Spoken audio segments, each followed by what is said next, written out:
আসসালামু আলাইকুম। আমাদের প্রধানমন্ত্রী তারেক রহমান নির্বাচনের আগে ১৭ বছর পর দেশের মাটিতে পা রেখে চমৎকার একটি কথা উচ্চারণ করেছিলেন। মার্টিন লুথার কিংয়ের সেই বিখ্যাত উক্তি, "আই হ্যাভ এ প্ল্যান"। মানুষ আশাবাদী হয়ে উঠেছিল। কিন্তু তারপর ৮-৯ মাস, বিশেষ করে সরকার গঠনের ৬ মাস চলে গেলেও সেই প্ল্যান সুনির্দিষ্টভাবে আমরা জানতে পারিনি। তার সেই পরিকল্পনা আমরা সুনির্দিষ্টভাবে জানতে না পারলেও বিভিন্ন ক্ষেত্রে খোদ প্রধানমন্ত্রী থেকে শুরু করে সরকারের কর্তা ব্যক্তিরা যে পরিকল্পনার কথা জানাচ্ছেন তার সাথে বা তারা যে কথাবার্তা বলছেন তার সঙ্গে বাস্তবতায় বিস্তর ফারাক। কোনো কোনো ক্ষেত্রে মনে হচ্ছে যে বেসামাল পরিস্থিতি তালগোল পাকিয়ে ফেলছে। কেন? কি রাজনীতি, কি অর্থনীতি, সমাজনীতি, সামাজিকতা বা কূটনীতি, সব ক্ষেত্রে একই অবস্থা। এসব নিয়ে একই জায়গায় কথা বলতে গেলে দীর্ঘ সময়ের প্রয়োজন। আমি শুধু অর্থনীতি সংক্রান্ত যেই বিষয়গুলো গত কয়েকদিনে আলোচনা হচ্ছে তার ২-৪টি উদাহরণ দিই। খোদ প্রধানমন্ত্রী থেকে অন্যান্য মন্ত্রীদের যে বক্তব্য। সরকারের প্রথম বাজেট উত্তর সম্মেলনে গত ১৩ই জুন আমাদের অর্থমন্ত্রী বললেন, দেশের সম্পদের সীমাবদ্ধতা অনেক বেশি। খেয়াল করুন, দেশের সম্পদের সীমাবদ্ধতা অনেক বেশি, এ কারণে অর্থনীতির ভঙ্গুরতা কাটাতে অন্তত ২ বছর লাগবে।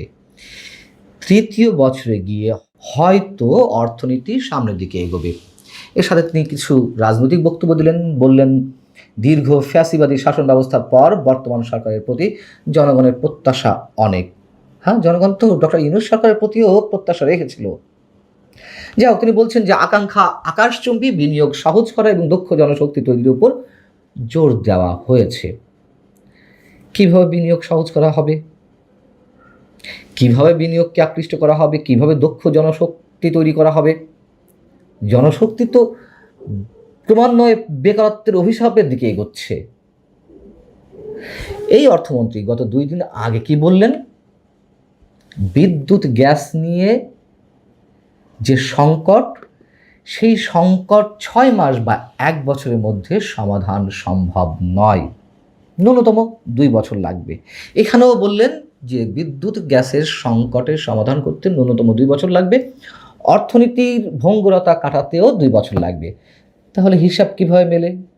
পরিকল্পনার সাথে বাস্তবতা কিভাবে আসে? এই কারণে বলছি এই জন্য যে বিদেশি বিনিয়োগ, ডক্টর ইউনূসের ১৮ মাসের জঙ্গি শাসন আর বর্তমান সরকারের ৬ মাস, মোটা দাগে ২ বছর হিসাব করলে কয় টাকা এসেছে? আসেনি তো, বলতে গেলে কিছুই না। আর বিনিয়োগ আসবে মূলত ২টি বিষয়ের উপর নির্ভর করে। একটি হচ্ছে রাজনৈতিক স্থিতিশীলতা, আর নাম্বার ২ হলেও সেটি মুখ্য কারণ যে জ্বালানির নিশ্চয়তা, বিদ্যুৎ গ্যাস সরবরাহের নিশ্চয়তা। এই যে বিদেশি বিনিয়োগকারীরা কোথায় বিনিয়োগ করবে? উৎপাদনশীল খাতেই তো। তো সেখানে যদি জ্বালানি না থাকে, বিদ্যুৎ না থাকে, তাহলে শিল্প কলকারখানার চাকা ঘুরবে কিভাবে? মেলানো যাচ্ছে যে কোথায় বিস্তর ফারাক। একের পর এক মিল কলকারখানার শাটডাউন হচ্ছে, সার কারখানায় উৎপাদন বন্ধ, কৃষিতেও বিরূপ প্রভাব পড়বে, কর্মক্ষম মানুষ বেকারত্বের অভিশাপের দিকে যাচ্ছে। আর বিদেশি বিনিয়োগ আসবে আর অর্থনীতি চাঙা হবে। এটি বাস্তবসম্মত কোনো কথা? আবার মনে করুন যে বিদ্যুৎ মন্ত্রী ইকবাল হাসান মাহমুদ টুকু, তিনিও ২ দিন আগে কি বললেন? তিনি বললেন যে আমরা ধ্বংসস্তূপের উপরে দাঁড়িয়ে আছি। আওয়ামী লীগ সরকার এত ঋণ করে গেছে যে সরকারি কর্মকর্তাদের বেতন দেওয়াটাও একসময় কঠিন হয়ে পড়বে যদি ঠিকমতো পরিকল্পনা করা না হয়। তো পরিকল্পনা করতে আপনাদের বারণ করেছে কে? আবার সরকারি কর্মকর্তাদের বেতন দেওয়াটা কঠিন হয়ে পড়বে এই কথা বলছেন, আবার সরকারি কর্মকর্তাদের বেতন বাড়ানো হচ্ছে, নতুন পে স্কেল ঘোষণা হতে যাচ্ছে। এর মানে আমি এই বলতে চাচ্ছি না যে পে স্কেল ঘোষণা করা না হোক, কিন্তু পরিকল্পনাটা কি? টাকা আসবে কোত্থেকে? আবার আওয়ামী লীগ দেশের অর্থনীতি যেই জায়গাটিতে রেখে গিয়েছিল ইউনূস সরকার তার চেয়ে ভয়ঙ্কর অবস্থায় রেখে গেছে। এই কথা খোদ আওয়ামী লীগের সমালোচনাকারী ডক্টর দেবপ্রিয় ভট্টাচার্যের মতন অর্থনীতিবিদ থেকে শুরু করে সিপিডির মতন গবেষণা সংস্থার। কিন্তু সরকার সেদিকে আঙুল দেবে না। সরকার ঘুরে ফিরে ডক্টর ইউনূসকে টপকে সেই ফ্যাসিবাদী সরকারের দিকেই আঙুল তুলবে। আরও মজার কথা, আরও মজার বিষয় হচ্ছে খোদ বাণিজ্যমন্ত্রী আজই বললেন যে ভৌগোলিক নৈকট্যকে কাজে লাগিয়ে বাংলাদেশ এবং ভারতের মধ্যে বাণিজ্য, বিনিয়োগ ও শিল্প সহযোগিতা আরও বাড়াতে হবে। কোন জায়গা থেকে বললেন তিনি? বাস্তবে কি করা হচ্ছে আর কি স্বপ্ন দেখছেন? ভারত বাংলাদেশের যে কূটনৈতিক সম্পর্ক যে অবস্থায় এই মুহূর্তে অবস্থান করছে আমরা সব জানি না। আমাদের প্রধানমন্ত্রীর ভারত সফরের ক্ষেত্রে শর্ত জুড়ে দেওয়া হলো শেখ হাসিনাকে ফেরত দেওয়া সহ আরও কয়েকটি শর্ত। কেন শেখ হাসিনাতে সব কিছু স্থবির হয়ে থাকবে বাংলাদেশের? কেন শেখ হাসিনা ইস্যুতে আমাদের সঙ্গে ভারতের যে দেনা পাওনা, ভারতের কাছ থেকে আমাদের যে হিস্সা, সেগুলো আমরা আদায় করে নেব না? বিশেষ একটি রাজনৈতিক গোষ্ঠীকে খুশি রাখতে গিয়ে আর সব কিছু থমকে থাকবে? ভারতের সঙ্গে আমরা বোঝাপড়া করবো না? আমরা মুখ দেখা দেখি বন্ধ রাখবো? গত 6 মাসে বাংলাদেশের অর্থনীতির কোনো সূচকে হয়তো কিছুটা উন্নতি হয়েছে, কিন্তু সামগ্রিক অবস্থা কি? প্রবাসী আয় শক্তিশালী হয়েছে, রিজার্ভ একটা শক্ত অবস্থানে গেছে, যদি আওয়ামী লীগ সরকারের সময় যা ছিল সেই পর্যায়ে এখনো যায়নি। আওয়ামী লীগ সরকার মানে আওয়ামী লীগ বিদায়ের আরও কয়েক মাস আগের কথা আমি বলছি। তো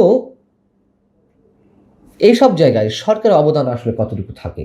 প্রবাসী আয়ের ক্ষেত্রে, রিজার্ভ বাড়ার ক্ষেত্রে, সামাজিক সুরক্ষা কিংবা কৃষি সহায়তায় কিছু নতুন কর্মসূচি নেওয়া হয়েছে, ভালো উদ্যোগ, এগুলো আমাদের স্বীকার করতে হবে। কিন্তু তা নিয়েও তো প্রশ্ন রয়েছে, এই যে ফ্যামিলি কার্ড, কৃষি কার্ড, প্রবাসী কার্ড, এগুলোর অর্থ কিভাবে সংকলন করা হবে, কিভাবে এইগুলো নিয়ন্ত্রণ করা হবে, সে নিয়ে তো প্রশ্ন রয়েছে। ব্যাংক খাতের যে গভীর সংকট তা আরও গভীরতর হচ্ছে। রাজস্ব আদায়ে বড় ঘাটতি দাঁড়াচ্ছে, সরকারের ঋণ এবং সুদ পরিশোধের চাপ বাড়ছে। সবচেয়ে বড় বিষয়, দৈনন্দিন জীবনে মানুষের নাভিশ্বাস উঠছে, অর্থাৎ কেনাকাটা করতে গিয়ে, খাবার খেতে গিয়ে মূল্যস্ফীতির সবচেয়ে দৃশ্যমান সমস্যা এই মুহূর্তে। হ্যাঁ, জুলাইয়ের তুলনায় মূল্যস্ফীতি কিছুটা কমেছে। তার মানে এই কমার অর্থ এই নয় যে জিনিসপত্রের দাম কমে গেছে, অর্থাৎ এর আগে যেভাবে জিনিসপত্রের দাম লাফিয়ে লাফিয়ে বাড়ছিল, এই আগস্টে এসে সেই দাম বাড়ার বিষয়টি ধীর গতিতে হচ্ছে। এই অর্থাৎ মানুষ যে তার ক্রয় ক্ষমতার মধ্যে সব কিছু রাখতে পারছে তা নয়। নিম্ন এবং মধ্যম আয়ের মানুষের প্রকৃত আয় কমে গেছে, সঞ্চয়ের মূল্য ক্ষয় হচ্ছে, শিক্ষা, স্বাস্থ্য, বাসস্থান সব ক্ষেত্রে ব্যয় বেড়েছে, কিন্তু আয় বাড়েনি, বরং আয়ের সঙ্গে ব্যয়ের সামঞ্জস্য মানে ভিতরের পার্থক্যটা আরও প্রকট হচ্ছে। যাই হোক, এগুলো নিয়েও বলতে গেলে অনেক সময় প্রয়োজন। আমি তো আর অর্থনীতিবিদ বা গবেষক নই। সাদা চোখে সাংবাদিকতার দৃষ্টিকোণ থেকে যেগুলো অসংলগ্ন মনে হচ্ছে, অসঙ্গতিপূর্ণ মনে হচ্ছে, সেটুকুই শুধু তুলে ধরলাম। সরকারের কথা, কর্মকাণ্ড এবং বাস্তবতায় কতটা ফারাক। 2 বছর পর গিয়ে অর্থনীতি ঘুরে দাঁড়াবে, তৃতীয় বছরের মাথা থেকে দৃশ্যমান হবে। আবার বিদ্যুৎ গ্যাসের সমস্যার সমাধান করতেও 2 বছর লাগবে। তাহলে অর্থনীতির চাকা এই 2 বছরে ঘুরবে কিভাবে? একটা জায়গায়, ইতিবাচক জায়গায় যাবে কিভাবে? আর কূটনীতির কথা কি বলবো? একটা উদাহরণ তো দিলামই। একটা বিশেষ গোষ্ঠী খুশি রাখতে গিয়ে আমাদের অর্থনীতি, আমাদের কূটনীতি সব শেষ করে দিতে হবে। ভালো থাকুন সবাই। আল্লাহ হাফেজ।